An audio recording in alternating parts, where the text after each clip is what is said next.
Ciao a tutti, nuovo video e nuova novità 2024, questa volta novità che farà piacere ai ducatisti, sì, perché pare proprio che la sfida tra Ducati e BMW ormai sia senza esclusione di colpi, soprattutto se parliamo del segmento Maxi Enduro e crossover.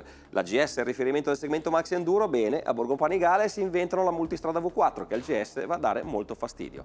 La Pikes Peak V4 è il riferimento delle crossover da sparo? Bene, ecco che BMW ti tira fuori quella M1000XR che ha fatto prudere le mani a tutti e che vogliamo tanto provare molto presto. Ducati poteva forse assorbire il colpo senza reagire? Beh, certo che no, infatti nel 2024 potremo guidare la multistrada V4 RS. Da come si presenta sembra proprio la Ducati estrema che i fan più accaniti del marchio stavano aspettando, soprattutto per un paio di scelte tecniche, insomma non secondarie, a partire dal motore con distribuzione desmodromica con tanto di frizione a secco. Per rivaleggiare con una delle BMW più agguerrite che siano mai state create a Monaco, Ducati quindi non ha esitato a giocarsi le carte giuste per ottenere la multistrada più sportiva di sempre.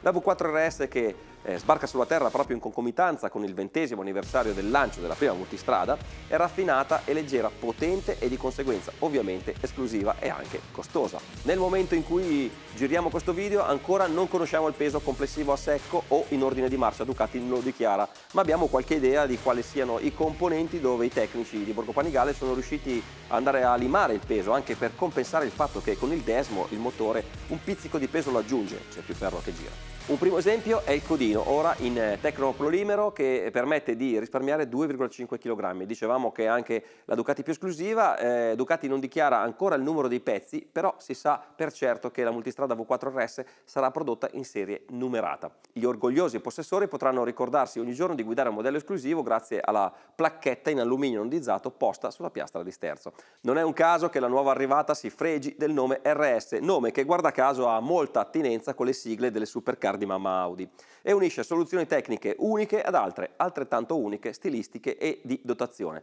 Parliamo ad esempio dei numerosi componenti in fibra di carbonio, parafango anteriore, paramani, paracalore, il becco anteriore, tutto è realizzato nella pregiata trama nera, in modo da creare il perfetto contrasto con la livrea Iceberg White, a sua volta arricchita dai richiami della colorazione Desmo 16 MotoGP.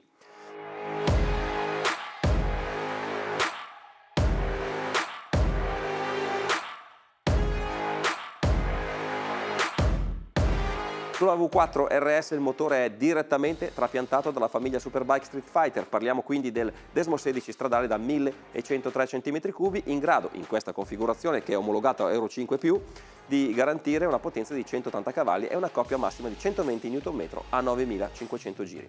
I tecnici Ducati hanno effettuato qualche intervento sul V4 rendendo più fluida la curva di erogazione ai bassi regimi, come si conviene a una multistrada del resto, ma aggiungendo cattiveria agli alti là dove il motore tira fuori il suo carattere sportivo desmodromico proprio grazie a questo tipo di distribuzione, quindi più a lungo e più potenza in alto. Conseguenza dell'adozione del motore V4 Desmo è ovviamente anche il cambio degli intervalli di manutenzione che passano dai 60.000 km del motore Gran Turismo ai 30.000 del Desmo 16 stradale, manutenzione delle valvole intendo.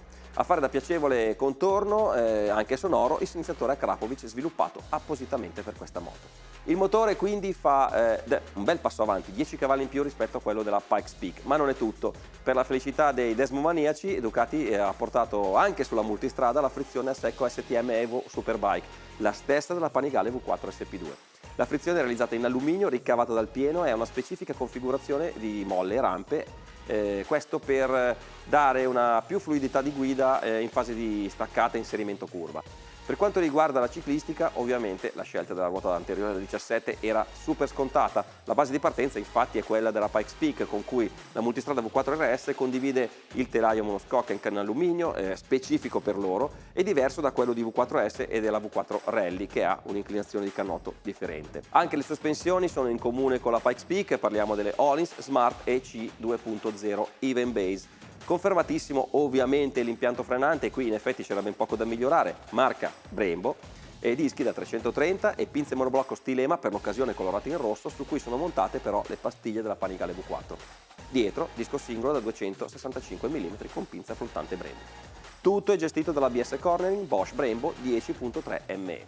Oltre al codino ci sono altri punti dove i tecnici Ducati hanno limato ogni grammo possibile. Primo fra tutti i cerchi firmati Marchesini sono forgiati in alluminio più leggeri di 2,7 kg rispetto a quelli della V4S. Ma non sono solo cerchi e codino a contribuire alla perdita del peso, perché il telaietto posteriore è realizzato in titanio e a tutto questo si aggiunge anche una nuova batteria che è più piccola, che permette di risparmiare altri 3 kg rispetto a quella montata sulla Pikes Peak. Come sempre Ducati spinge tantissimo nell'ambito elettronico, questo lo sappiamo, anche sulla multistrada V4RS introduce qualcosina di nuovo rispetto alla gamma multistrada intendiamo. Andiamo a ripassare ciò che già conosciamo. Sul nuovo modello è presente il pacchetto elettronico intero della multistrada V4S, ARAS compresi. Ritroviamo quindi il doppio radar anteriore e posteriore, il cruise control adattivo e il blind spot detection.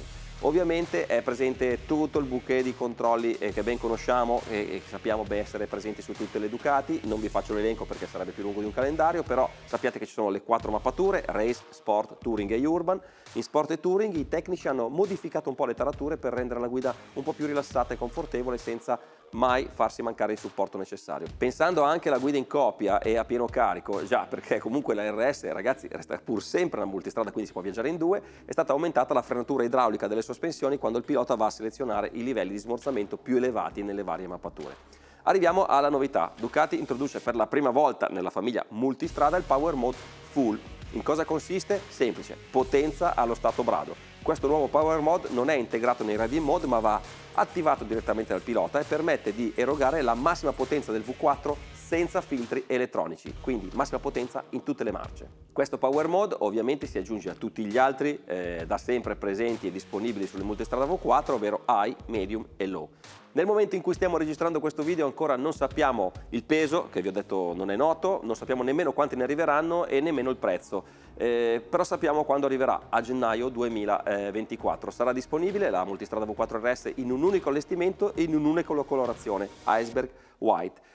Questo è più o meno tutto quello che si sa sulla multistrada V4RS, ovvero la competitor diretta della M1000XR.